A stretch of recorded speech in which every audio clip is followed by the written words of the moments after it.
Переходим к изучению следующей темы обучающей программы «Доступность общественного объекта. Минимальные требования». Прежде чем мы начнем изучать элементы доступности, необходимо рассмотреть законодательные и нормативные основы формирования безбарьерной среды, которые регулируются международным правом, казахстанским законодательством, нормативными документами, стандартами и приказами отраслевых министерств. В нашей стране высшую юридическую силу имеет Конституция.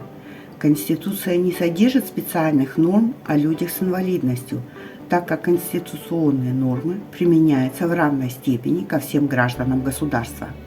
Конституция исходит из того, что права каждого человека являются равными независимо от личных качеств, социального статуса или физических данных. В пункте 2 статьи 14 Конституции указано, что никто не может подвергаться какой-либо дискриминации по мотивам происхождения, социального, должностного и имущественного положения, пола, расы, национальности, языка, отношения к религии, убеждений, места жительства или по каким-либо иным обстоятельствам. С полным правом можно отнести к любым иным обстоятельствам наличие инвалидности.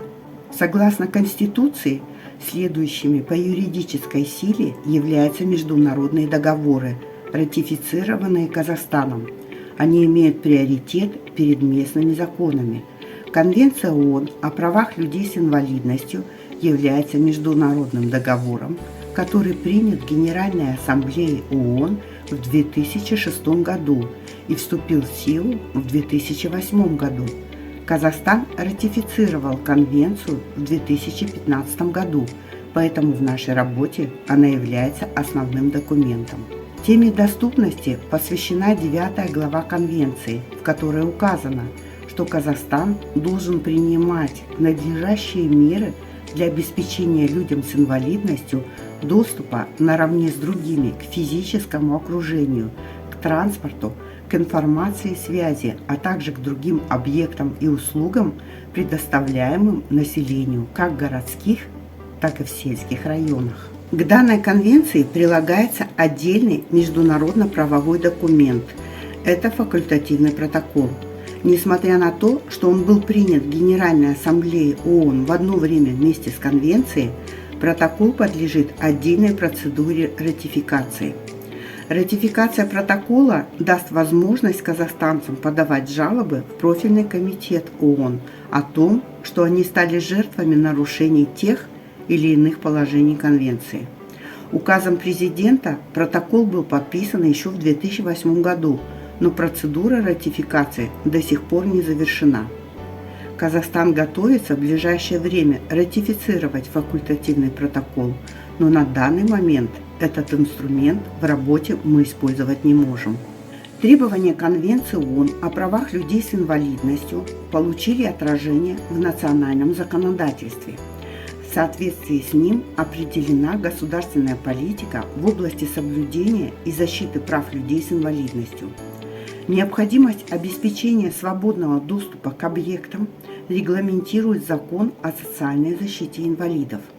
Доступности посвящена статья 25, в которой сказано, что у людей с инвалидностью должен быть доступ к жилым, общественным и производственным зданиям, сооружениям и помещениям в соответствии с национальными стандартами.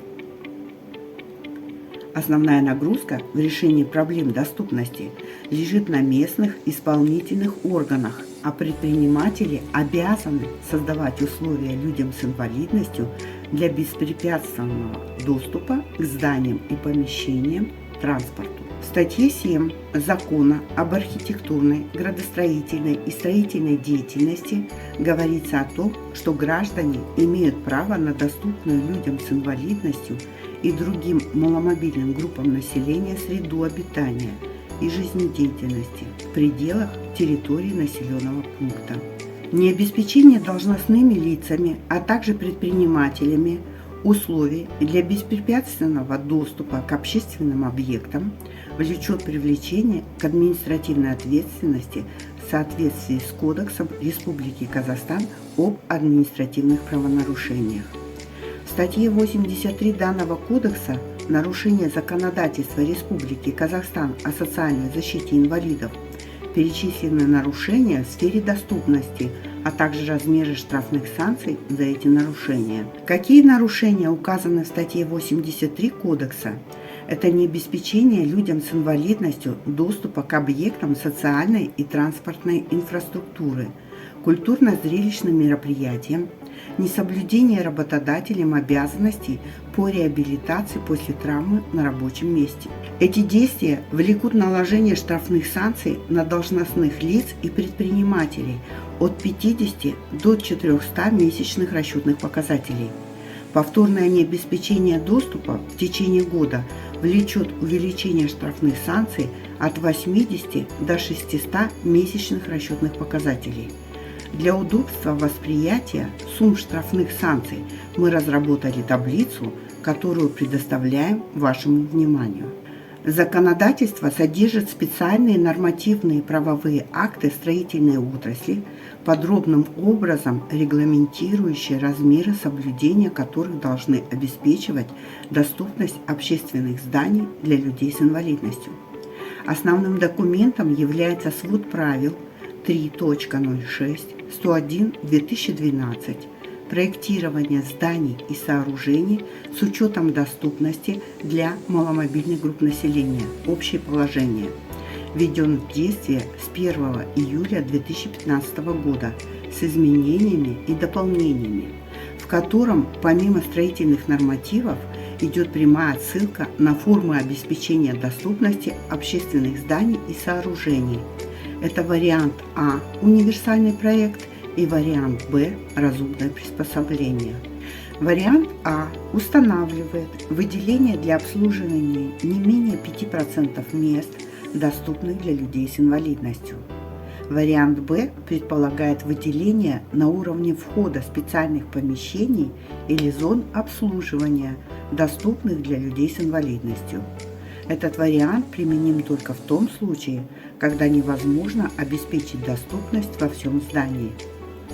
После введения в действие данного свода правил должны проектироваться, строиться доступные для людей с инвалидностью общественные объекты.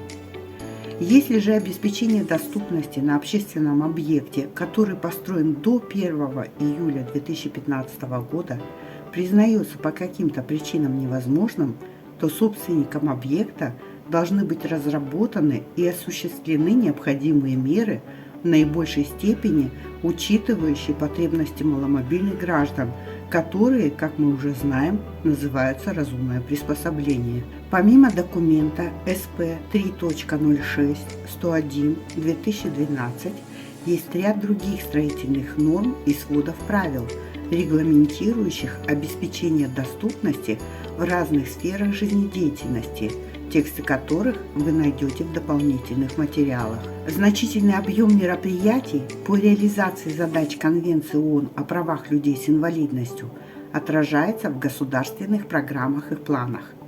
Первым значительным документом можно считать план мероприятий по обеспечению прав и улучшению качества жизни инвалидов в Республике Казахстан на 2012-2018 годы. 28 мая 2019 года был принят Национальный план по обеспечению прав и улучшению качества жизни лиц с инвалидностью в Республике Казахстан до 2025 года. Национальный план разработан с целью реализации принятых Республикой Казахстан обязательств в связи с ратификацией Конвенции о правах людей с инвалидностью и формированием инклюзивного общества до 2030 года. Одним из приоритетных направлений деятельности в рамках национального плана является комплексная доступность и безбарьерная среда. Необходимо отметить еще один стратегический документ – резолюцию преобразования нашего мира «Повестка дня в области устойчивого развития на период до 2030 года», принятая Генеральной Ассамблеей ООН. Заново 15 слайд. Необходимо отметить еще один стратегический документ – резолюцию преобразования нашего мира «Повестка дня в области устойчивого развития на период до 2030 года», принятая Генеральной Ассамблеей ООН в 2015 году. В этом документе глобальные проблемы человечества оформлены в 17 целей устойчивого развития. Под этими целями подписались все государства-члены ООН, в том числе и Казахстан. Направление по формированию безбарьерной среды относится к цели номер 11 – устойчивые города и населенные пункты. В рамках реализации данной цели к 2030 году Казахстану необходимо обеспечить всеобщий доступ к безопасным, доступным и открытым для всех зеленым зонам и общественным местам, особенно для женщин и детей, пожилых людей и людей с инвалидностью. Подведем итоги данной части обучающей программы. В сфере формирования для детей... Заново 16 текст. Подведем итоги данной части обучающей программы. В сфере формирования доступной для людей с инвалидностью среды Казахстан действует в направлении, предусмотренном Конвенцией ООН о правах людей с инвалидностью, ратифицированной нашей страной 20 февраля 2015 года, что предусматривает обеспечение и защиту прав и свобод людей с инвалидностью на свободу передвижения и доступность окружающего пространства.